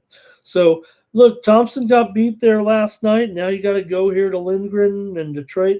Yeah, Cap's got the revenge. I'm going to take Detroit to win it again. I'm going to take them to sweep these 2 games right now. Give me the Red Wings here off the 5-2 road win last night at Washington. I'm going to come back and take them again here tonight. AOD, hello. Nice to see you. Thank you for coming over here. Thank you, AOD, tonight. Okay, Timmy says take Washington to get back on him here. And Cal Dog's going back to Washington too. And Andre is going to go to the Red Wings, though. Timmy's got Wilson to score. Mr. Wesker's had the Blues in that Blues game last night. Here's 3-2 Red Wings for Greg. Cal Dog said, look at all those goals on in the games there on Saturday. Urgent message. Okay. Luka is going to be questionable after leaving that game with a leg injury. It's coming through here at the middle of the night, but getting an update on Luka. All right, give me the Wings here. Colorado Avalanche on the road. Hey, they've tasted defeat a couple times, but they're still 25-2-7. They keep getting it done somehow, even against Winnipeg the other night. Yeah, it took a close one again, but they still were able to win. We had Winnipeg, though, on the puck line.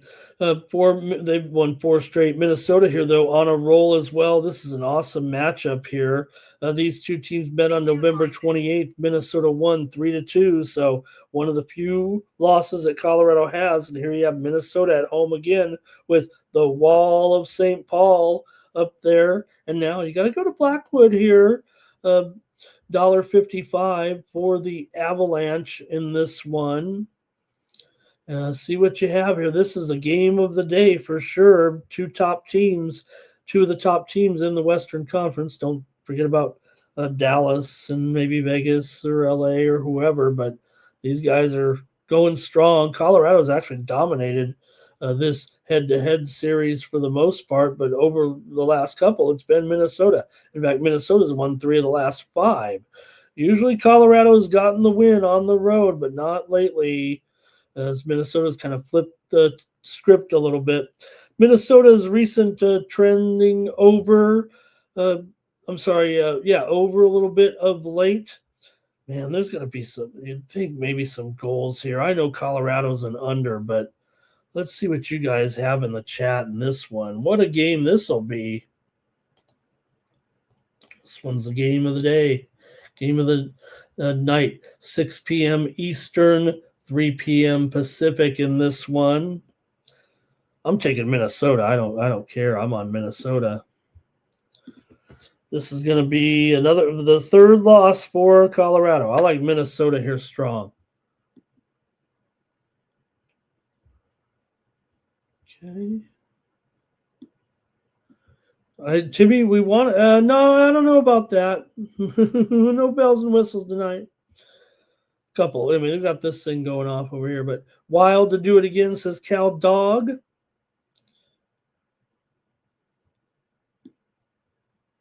Colorado for Greg. McKinnon to score, says only bands. Nice to have only bands. How are those goalies, says only bands here. Kaprizov to score.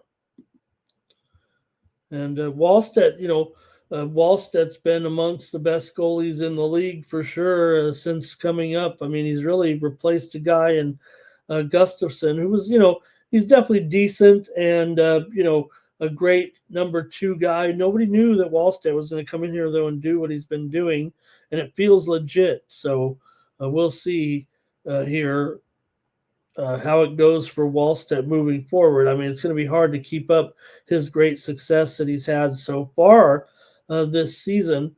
And some of the sites are showing that Wallstedt is confirmed here. He's 10-1-2 with a 1.95 goals against and 93.5% save percentage.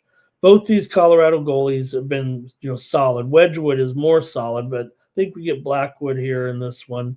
It's either Wedgwood or Blackwood. Wild playing good hockey. Colorado's a no-brainer for Greg. Another McKinnon ATG. And I'm taking the Wild here in this one. Timmy says it'll be close. All right, we're running it back here with these two. We're running it back Sunday here.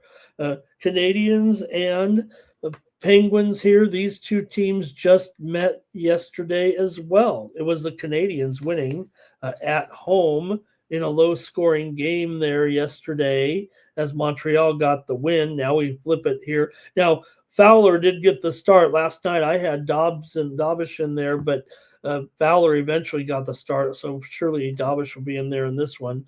Pittsburgh continues to lose games right now. They're one of the coldest teams in the league here. Another loss last night to Montreal, 4-0. They've been outscored 8-0 in their last 2 games, losses on the road to Ottawa and Montreal. Montreal's won 2 straight. They beat Chicago before winning the game over the Penguins here last night.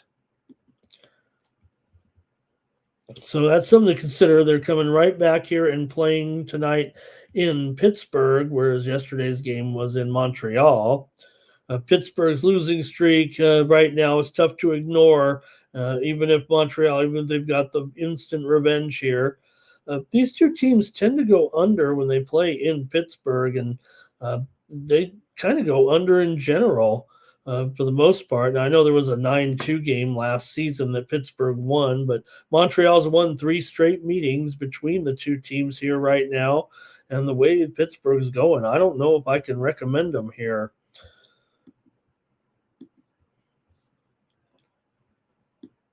Here is Penguins for Mr. Wesker. Cal Dog likes the under. Canadians for Andrew, Montreal for Jermaine. Pens win, says Timmy Two Shoes.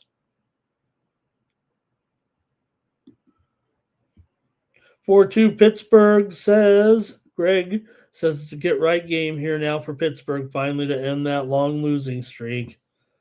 They are 8-8 at home this season. They're still 22-12. Pretty strong record. Or I'm sorry, 14-11.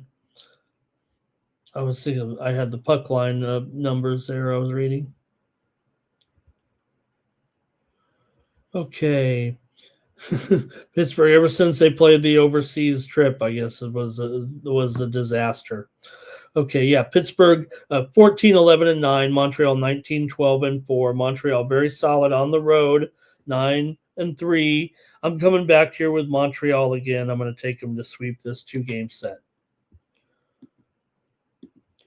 Rangers and Predators here. As Rangers are on the road now. We know what to do, right? Still hard to ignore until this becomes not a trend. I mean, what are you going to do? Rangers winners of 2 straight here now. They did just win at home against Philadelphia last time out. Rangers 13-5 on the road right now. Nashville 6-17 as an underdog. Rangers are favored here at $1.15, $1.20 or so. Clearly the favorite. Make no mistake. Rangers in road games in Nashville, they usually win this one too when these two teams have met, although Nashville did win the last meeting last year 2-0 here at home. But Rangers won before that 4-3. Rangers have won the last 2 meetings, including in that meeting in New York back in November, 6-3. But usually these two teams are, unders, but it has gone over in 2 of the last 4 meetings between the two teams. New York's been very reliable on the road, man, and pretty solid against Nashville, actually, here. Yeah, let's see here. 4-3 Rangers. Predators had fun today. They had their fun today, right? Beating up on Toronto 5-3 at home here. So another home game though. And here come the Rangers. Rangers. Everybody's on the. I'm going to go with the chat. Give me the Rangers in this one. I'll take the Rangers on the road once again. Got to keep rolling with these guys. More Rangers. And I'm just going with the chat in that one. Winnipeg on the road here, taking on the Utah Mammoth. Winnipeg coming in here with a record of 15-17-2. Utah's 17-17-3. Winnipeg struggled somewhat here as an underdog, man. They're 1-9 straight up as a dog. Utah 8-6 at home coming into this one. So, pretty tough here. Winnipeg not good as a dog here. 7-10 on the road straight up. But despite their struggles, Winnipeg has kind of long dominated this franchise long-term and historically. Even on the road, Winnipeg has done well against this club. Utah home games, have been going over here of late. And also, this series kind of trends toward high-scoring games, although the last 2 games did go under. They did meet back in October 3-2. The Mammoth won that one. So let's see what you have here with the Jets and the Mammoth. The NHL to close out the show here. Having a great time with you guys tonight. Wow. All these games. I'm going with my first total here, and I've got the under here in this one. Like I said, the last 2 did go under. Both Utah wins here. And look, with Winnipeg's a poor record right now, considering on the road 1-9 as an underdog, I got to think it's a low-scoring game here, and maybe it is going to be the Mammoth. But I'll take the under in this one. Andre's on Utah here. Timmy's on the Jets. Greg says Mammoth 4-1. That's kind of right where I might be too. Connor for a goal. Cal Dog is channeling his, I think he's channeling Sesame Street right there. 3 of the things belong to one of these are doing their own thing. I don't know if that's what it is. But Tremaine says the Mammoth. Cal Dog Jets and under. Mammoth and under there for Greg. Maple Leafs and Stars here on Sunday. Toronto coming into this one with a record of 15-14-5. Dallas 24-7-5. Big favorite here for Dallas. Dallas comes in here with a record of 7-21 as a puck line favorite. Toronto 7-5 as a puck line underdog coming into this matchup.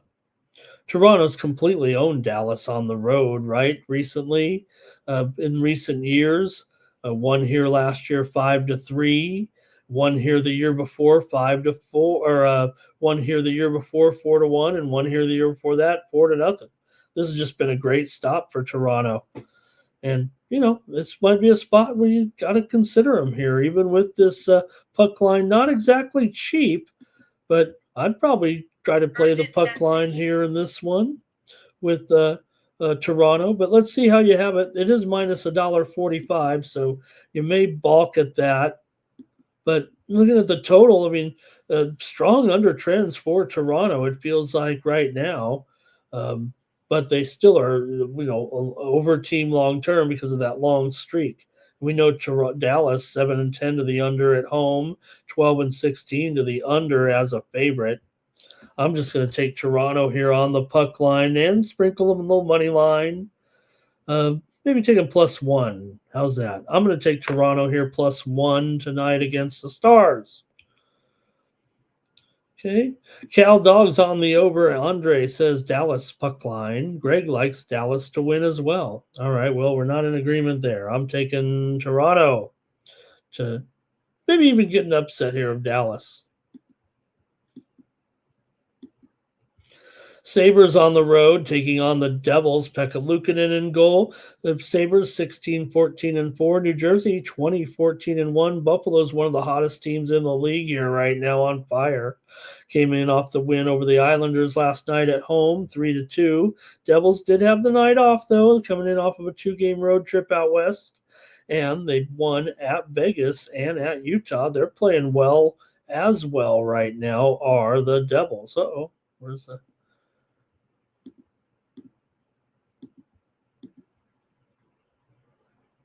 graphic here? There we go. Whoops. There we go. So the Devils $1.35 coming into this one here against Buffalo.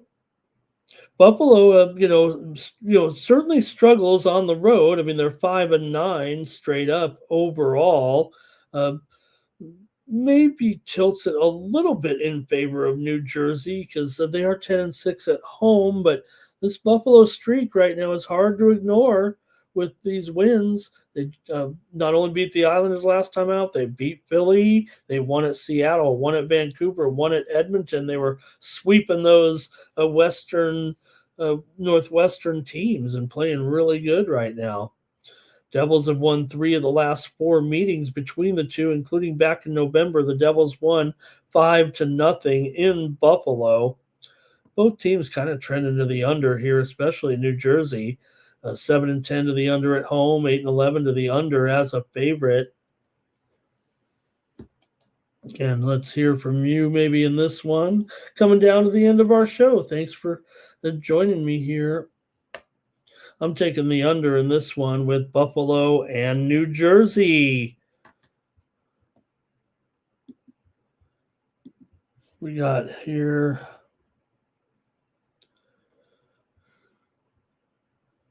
Right, Jimmy? Maybe give Ramon a day off there for once. Andre on the Sabres here. Yeah, maybe the Sabres, huh? Thanks, you guys. We're cruising through. We're almost done, so I'm just going to get the final few games here. Senators on the road taking on the Bruins. Here, a lot of these are 7 Eastern, 4 Pacific tonight. Ottawa 17-13-4. Bruins 20-15-1. Ottawa coming here winners of 3 straight over Winnipeg, Pittsburgh, and then Chicago. Ottawa's playing great too. Ottawa and Buffalo, hottest teams in the league. Well, except for the good teams. Boston, meanwhile, dropped a couple in a row at home to Edmonton and Vancouver here. They're in a little bit of a slump.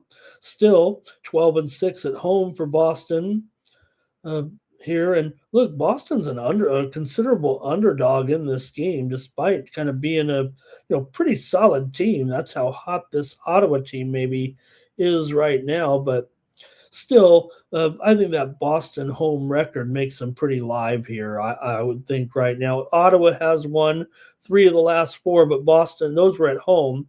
Boston did win at home 3-2 back in November. They also won here back last January. I got to take Boston here at a little plus money. Ottawa's hot. Yeah, Boston's lost some here, but I'm going to try them in this one. Boston's home games against Ottawa always seem to be low scoring here, and that might be the other way to look because, yeah, both teams kind of look over, but in the series it's an under. And this one could be an under. I'm going to take Boston, though, in this one. All right. Pasta for a goal. Cal Dog under. Andre Boston. And Greg likes Boston as well. Let's do the last game of the night. What a great show, you guys. Just because of you guys. But the Golden Knights can take on the Oil here in Edmonton. Wow, good one here to wrap it up. BGK 16, 7, and 10. Edmonton comes in 17, 13, and 6. And they're at home, so got to give them some respect here in this one. But BGK, anytime I can get a little plus money, that probably might be the way that I would look. Anyway, let's take a look. Vegas here, they've definitely been struggling here. They've lost 2 straight to New Jersey and Calgary. Every game has been a struggle. Still, they are 9-3 on the road this season, but 1-2 as an underdog. Only the 4th time they've been an underdog all season. Edmonton still 8-3 at home. Here, they're not the best favorites in the world at 15-13, but did come in off of a loss at Minnesota last time out. But they were on a long road trip, and now they're back home here in this one. But I'm taking Vegas on the road here to get it done.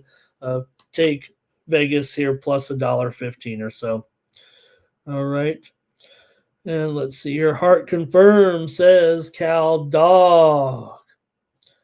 Okay, yeah, for Hart coming into this one, you got 2.26 goals against, 302, 3 wins, no, 3. Hart's been decent so far. I can't spit it out, so we'll just leave it.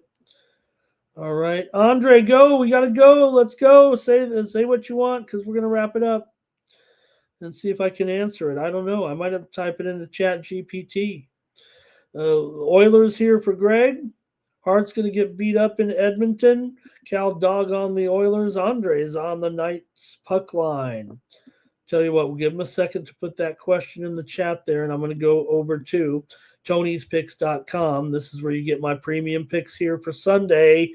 We're going to be rolling here. I'm going to have some props for the night game. I'm going to have a little bit of action as well. Go over to Tony'sPicks.com. Use the promo code TonyT at checkout. Save 15% off the premium pick packages here for Sunday, including mine in the NFL and more. Check us out over at Tony'sPicks.com. Check out the handicapper leaderboards and see who's hot. Let's take a look and see who the hot cappers were on Saturday over at Tony's Picks. Look at Racy, 14-2. Congratulations to David on an outstanding day. Wow. Also, Justin, 5-2. He's 24-12 over the last 7 days. Great job, Justin, as well. Solo, 9-5. Vegas Al 5-3. Make sure you're checking Vegas Al out here. 9 Eastern, midnight Eastern, 9 p.m. Pacific with his show every day as well. Does a great job on that show. Ron Crawford up there last 7 days doing a great job. Check the guys out over at Tony'sPicks.com and use that promo code Tony T at checkout. Save 15%. And like I said, just check out the games coming up here on the ticker and get involved here at Tony'sPicks.com. All right. It's going to do it here for Night Moves. Really appreciate you being here. We'll be back tomorrow. And yeah, we're getting ready for the holiday week. So, all right. What did Andre say there? Yeah. Oh, good question, Andre. I don't. I think maybe there is. I don't know. Maybe you can't kick it out of the new landing zone, right? But an onside kick really it just means right. Can't I kick a little blooper and try to cover it over there? I just have to get the ball, so I don't think you can limit them on how far you can kick it. Because what does an onside kick really mean? It means it has to go 10 yards there, right? So that is very, very interesting, right? Because if so, then I want, what I would start doing is declaring an onside kick every time. Is that what you're suggesting? Why not kick an onside? Say, we're kicking an onside kick. So maybe there is a kicking zone for the onside kick that you got to kick it in, or maybe you can't kick it into the deep zone. I would type it into Chat GPT and it'll give you the answer. Otherwise, I would do it. We got to get out of here.